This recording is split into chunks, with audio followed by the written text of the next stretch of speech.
বায়ু পুরাণে আছে যে যিনি ভারতবর্ষকে জয় করতে পারবেন তাকে সম্রাট আখ্যা দেওয়া হবে। এগুলো বলা হচ্ছে কেন? কেননা ভারতবর্ষের নামটা পাওয়া যাচ্ছে অত্যন্ত পুরনো গ্রন্থকে। আর যেটা সবাই মেনে নেয় তা হলো রাজা দুষ্মন্ত ও রানী শকুন্তলার পুত্র যে ভরত ছিলেন তার থেকেই ভারতবর্ষ এসেছে। রাজা দুষ্মন্ত তিনি ছিলেন ক্ষত্রিয়, আর শকুন্তলা তার বাবা ছিলেন ঋষি বিশ্বামিত্র, আর মা ছিলেন অপ্সরা মেনকা। তো জন্মের পর তাকে রেখে দিয়ে চলে যাওয়া হয়েছিল, বাবাও চলে গেছিলেন, মাও। ওই পাখিরা ওকে রক্ষা করছিলেন। তো শকুন মানে হচ্ছে পাখি। তো পাখিরা ওকে ছায়া দিচ্ছিল ডানাটা মেলে। তাই যখন ঋষি যাচ্ছিলেন আরেকজন, তিনি ওকে দেখতে পেয়ে নিয়ে এলেন। ওর নাম হল শকুন্তলা। অত্যন্ত সুন্দরী, অত্যন্ত ভালো ব্যবহারের মেয়ে। পরবর্তীকালে রাজা দুষ্মন্তের সঙ্গে বিবাহ হয়। দুষ্মন্ত এবং শকুন্তলার সন্তান হন ভরত।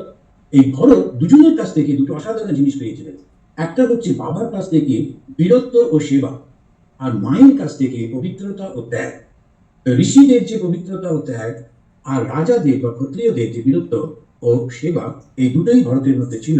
স্বামী বিবেকানন্দ পরবর্তীকালে এই ভারতবর্ষ সম্পর্কে বলতে গিয়ে বললেন যে ভারতের আদর্শ হচ্ছে ত্যাগ ও সেবা।